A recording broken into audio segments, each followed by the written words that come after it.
Olá, tudo bem com vocês? Meu nome é Lucas, este é o Diário de Leitura e hoje eu venho aqui falar a respeito de autobiografia O Mundo de Ontem, de Stefan Zweig.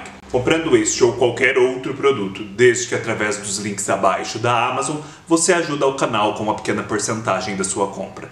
Desde já eu agradeço a todos que têm colaborado. Primeiramente eu agradeço a Paloma Lima por ter me enviado a autobiografia do Stefan Zweig como presente. A Paloma é uma entusiasta do escritor austríaco e sempre fala a respeito dele no seu canal. Já convido vocês desde logo a visitar o canal dela, todos os links estarão aqui embaixo. Eu vou dividir esse vídeo em duas partes. Na primeira eu vou falar a respeito do livro propriamente dito e na segunda eu vou falar a respeito de livros relacionados a este para quem por acaso tenha interesse nesse assunto. Vou deixar aqui na descrição do vídeo o momento em que eu começo a falar de cada uma dessas partes. Também vou deixar aqui e deixar também o convite para vocês o link para o texto que eu escrevi a respeito deste livro no meu blog. E não deixem de conferir. O Stefan Zweig nasceu em 1881, em Viena, quando Viena ainda era a capital do Império Austro-Húngaro, comandado há séculos pelos Habsburgo. Viena fica no centro da Europa, mais ou menos equidistante da França e da Inglaterra a ocidente, da Alemanha, da Escandinávia e dos países do Báltico a norte, dos países mediterrâneos a sul, e do mundo russo, polonês, húngaro e eslavo de um modo geral ao oriente. E este fato geográfico não é apenas um fato geográfico, mas também tem suas consequências culturais e políticas. Na medida em que o Império Habsburgo era composto de várias nacionalidades e para se sustentar integramente, os imperadores sempre adotaram políticas de apaziguamento, de conciliação, de convivência das diferenças no seio do Império.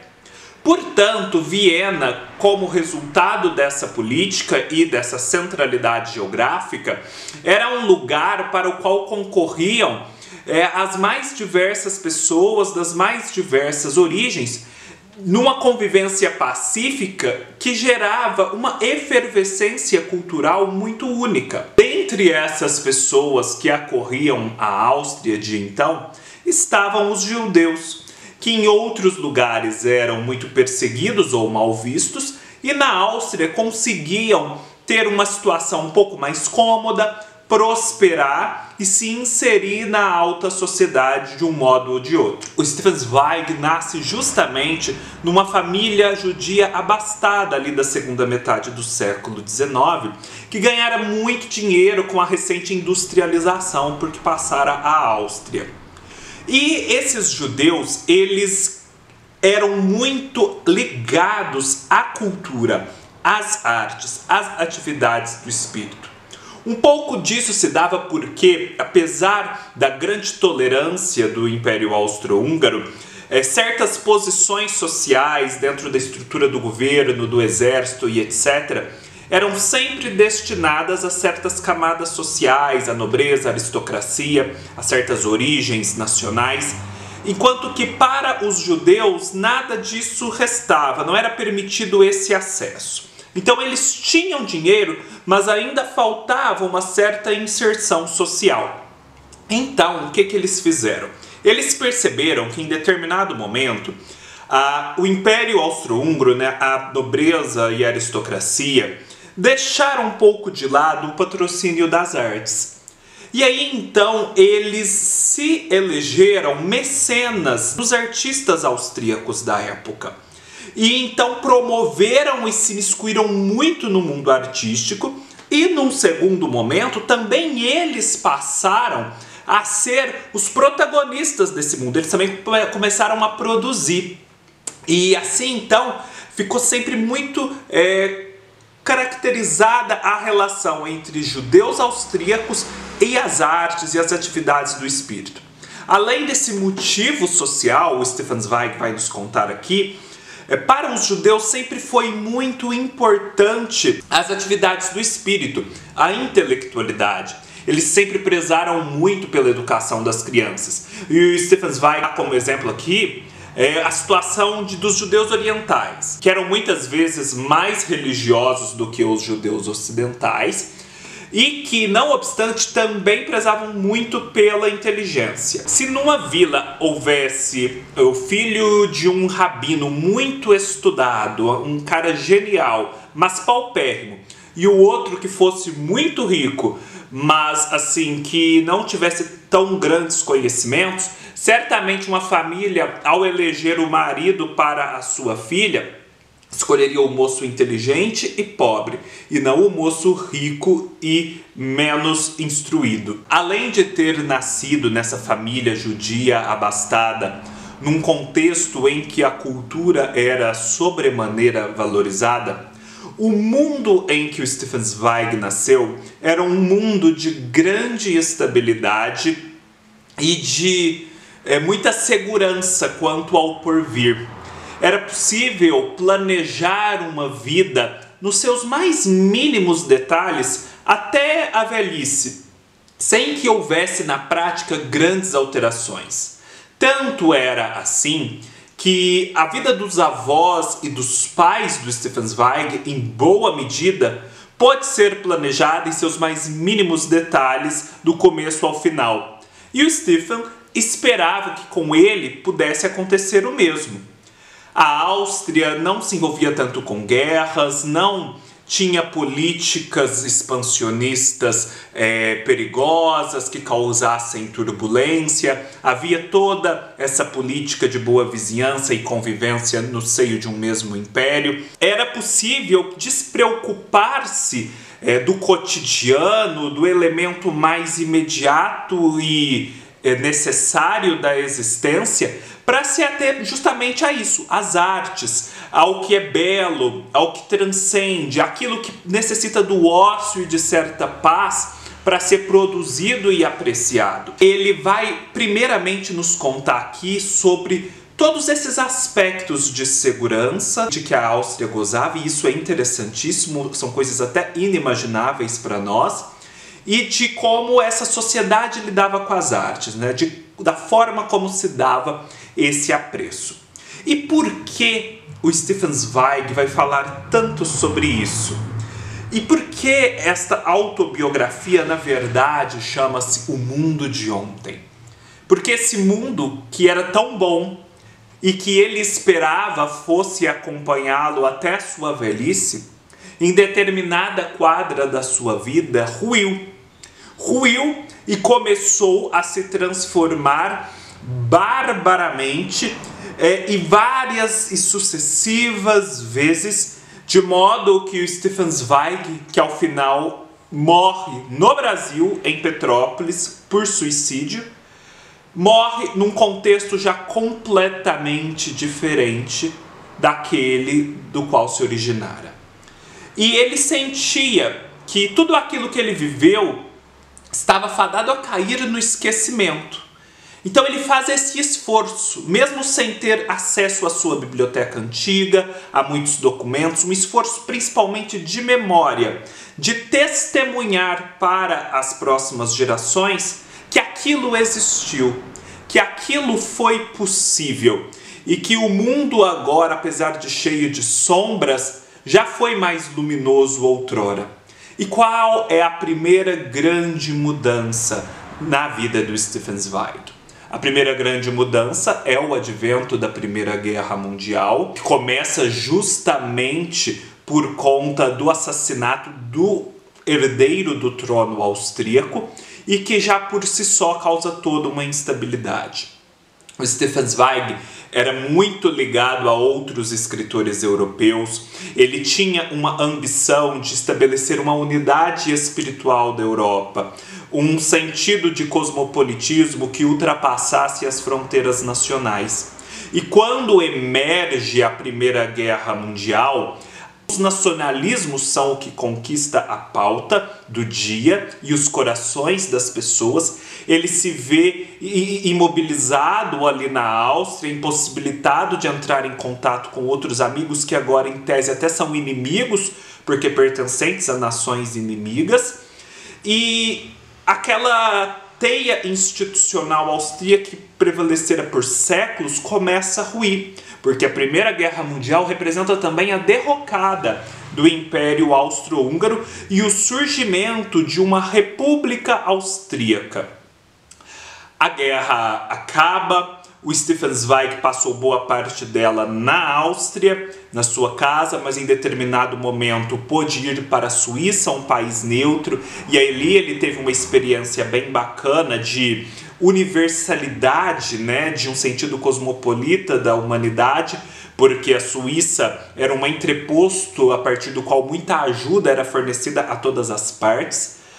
E a Áustria, então, agora é uma república, aquele elemento de política, segurança política já ruiu, o Império Austro-Húngaro não existe, e agora também a economia começa a causar sérios problemas, porque são os tempos da inflação galopante, né? Aquela inflação que desfigurava todas as bases de comparação e precificação das coisas. E muito dinheiro foi perdido com ela, alguns ganharam, mas a maioria perdeu. Então tudo ficou extremamente instável. Chega um determinado momento em que a inflação na Áustria é controlada. Porém, a inflação na Alemanha, que é a sua vizinha e que sempre influenciou sobremaneira a Áustria por conta da proximidade do seu maior poder, e agora influenciava ainda mais porque a Áustria estava mais frágil, a inflação na Alemanha começa a galopar de um modo que é inacreditável. Mesmo a inflação austríaca, que já fora gigantesca, não se comparava à alemã. E isso causa um rebuliço social na Alemanha, um acirramento dos ânimos, uma mágoa muito grande por terem sido vencidos na guerra e sancionados de forma muito dolorosa, de modo que os movimentos de massa, os movimentos de violência começam a surgir, e começam também a surgir na Áustria, e entre eles haverá, como todos nós conhecemos, o movimento do nacional-socialismo comandado por Hitler. Não obstante toda essa instabilidade, depois da Primeira Guerra Mundial e durante a própria guerra, chega um momento ali, mais ou menos em 1923, em que começa uma década de paz e relativa estabilidade, em que o Zweig consegue, a partir da sua pequena casa em Salzburgo, mas também ao redor do mundo em suas muitas viagens, de fato produzir tudo o que ele se preparara para produzir e entrar em contato com muita gente importante da intelectualidade europeia da época. É um dos períodos mais produtivos da vida de Zweig, e ele se torna um autor célebre. É impressionante, eu não sabia que o Zweig era um best-seller da Europa e do mundo, vendendo livros na casa dos milhões. Então ele ganha muito dinheiro, já era um homem rico, mas ganha ainda mais dinheiro, ele próprio, né, não como herança dos pais.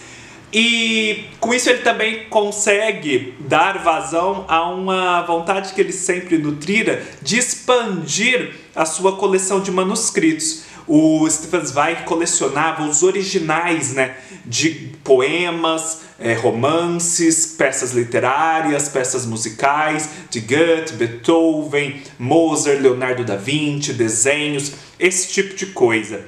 Então é um período muito bom. Só que por debaixo daquela aparente paz e normalidade, as forças das trevas, digamos assim, estão se fortalecendo. E isso começa a explodir com a ascensão definitiva do nazismo na Alemanha em 1933. E aí aquele período de paz termina, aquele breve interlúdio, e o caos verdadeiro começa na vida do Zweig. Seja porque os judeus são perseguidos, seja porque a Áustria é anexada, seja porque ele se torna um apátrida, seja porque ainda os seus livros são proibidos na esfera cultural alemã, o que lhe causa muita dor. E todo aquele sentido de cosmopolitismo, de comunhão fraterna de toda a humanidade, cai por terra de modo assim aparentemente irrecuperável.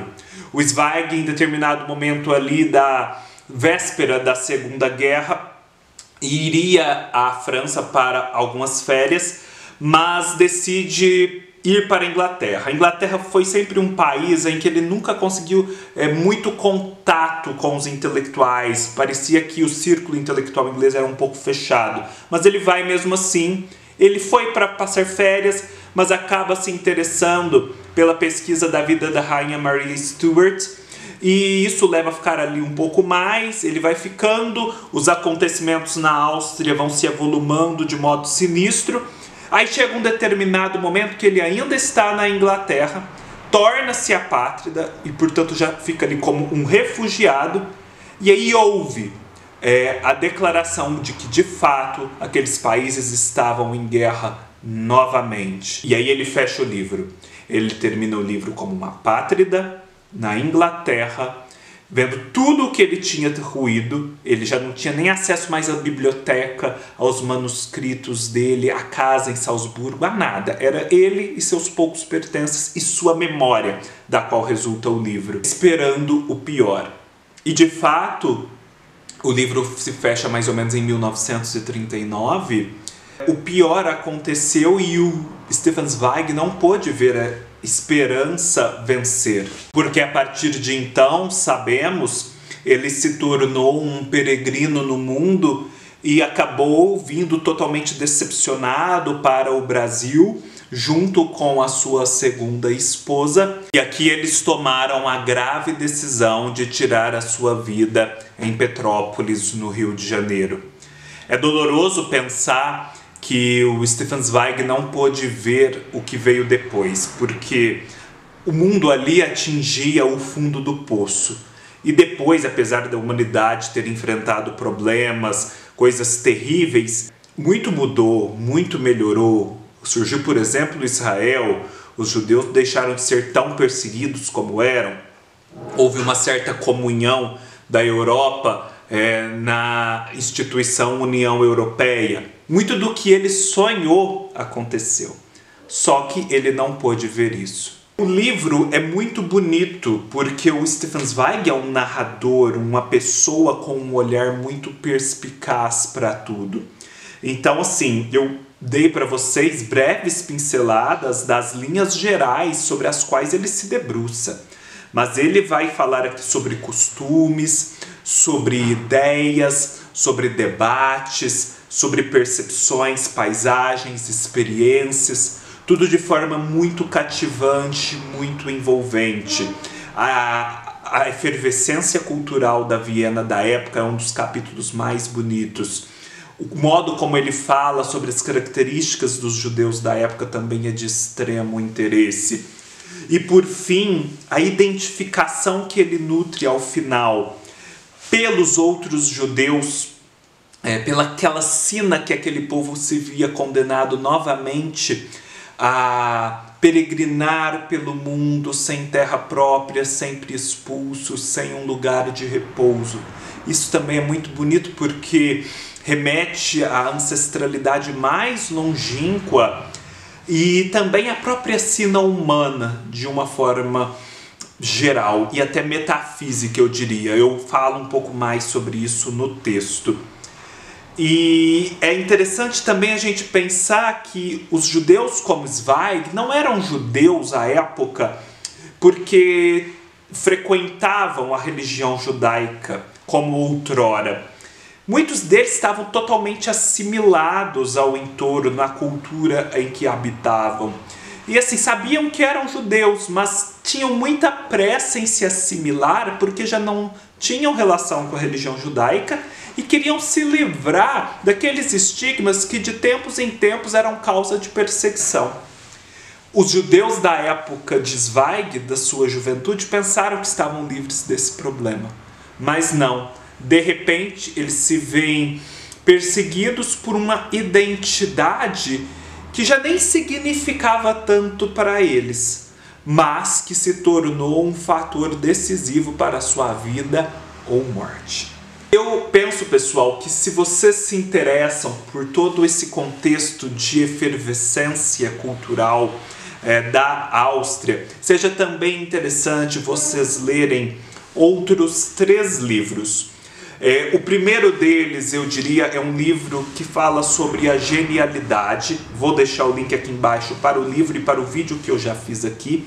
E estuda as cidades do mundo onde floresceu a intelectualidade de um modo muito singular ao longo da história. E é interessante porque Viena é o único lugar que este livro retrata em que essa efervescência cultural aconteceu 2 vezes. Aconteceu na época de Mozart, ali no final do século XVIII, se não me engano, e também ali na virada do século XIX para o XX, justamente a época em que viveu o Stefan Zweig, Freud, Arthur Schnitzler, o Klimt e muitos outros. O outro livro e vídeo também, que já há aqui no canal, é O Grande Hotel Abismo, que fala sobre a Escola de Frankfurt. Na Escola de Frankfurt temos justamente os filhos dos judeus abastados da esfera cultural alemã, só que aí da esfera cultural mais propriamente alemã mesmo, do que hoje conhecemos como Alemanha, e de como eles também passaram os percalços da guerra e reagiram a isso de uma forma diferente. Grande Hotel Abismo vale muito a pena. E por fim, temos o livro sobre o Paulo Honnoy, que é um tradutor e crítico literário húngaro que veio para o Brasil e teve um grande envolvimento com a nossa literatura, mas que surgiu justamente dentro do Império Austro-Húngaro, ali na Hungria, mais ao oriente do que o Zweig.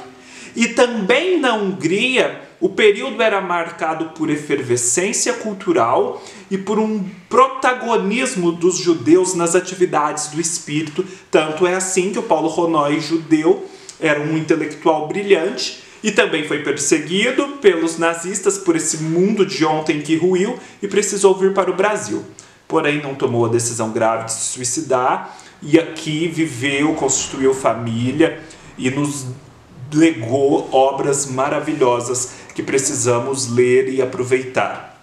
Eu já fiz um vídeo para este livro, convido vocês a assistirem e lerem. Eu fiquei muito interessado aqui em ler, principalmente, um escritor francês que o Stefan Zweig gostava muito, chamado Romain Rolland. Acho que é mais ou menos assim que fala. E que ganhou inclusive o Prêmio Nobel de Literatura. Me parece há aqui no Brasil, vou deixar o link, um livro dele chamado Jean Christophe, publicado em 3 volumes, que é bem importante. E esse Romain parece que era um artista intelectual incansável e que lutou toda a sua vida, inclusive através de sua arte, por essa comunhão da Europa, por esse humanismo que o Zweig também defendia. Muitos outros são citados aqui. É impressionante como nós conhecemos pouco de grandes nomes da literatura francesa e alemã da época, e belga e holandesa, etc., principalmente no que toca à poesia e ao teatro. Eles faziam muito teatro, drama em versos, muita poesia, mas também romances, ensaios, ciências humanas em geral, nós conhecemos pouco. Eu sinto que aquela editora Aine e que a editora Iluminuras, por uma pesquisa que fiz, estão cumprindo o papel de trazer um pouco dessa herança ao nosso alcance. Então, deixo para vocês a sugestão de acompanharem com maior atenção o catálogo e os lançamentos dessas 2 editoras, Aine e Iluminuras. Os links também estarão aqui embaixo. É isso, pessoal. Espero que vocês tenham gostado. Se gostaram, deem um like, deixem seus comentários. Não deixem de ler o texto, porque no texto eu abordo este livro de uma outra forma. Se inscrevam no canal, me sigam no Scoob, no Instagram e no Facebook. Todos os links estarão aqui embaixo. Comprem através do link abaixo da Amazon e ajudem o canal. E nos vemos numa próxima oportunidade. Até mais!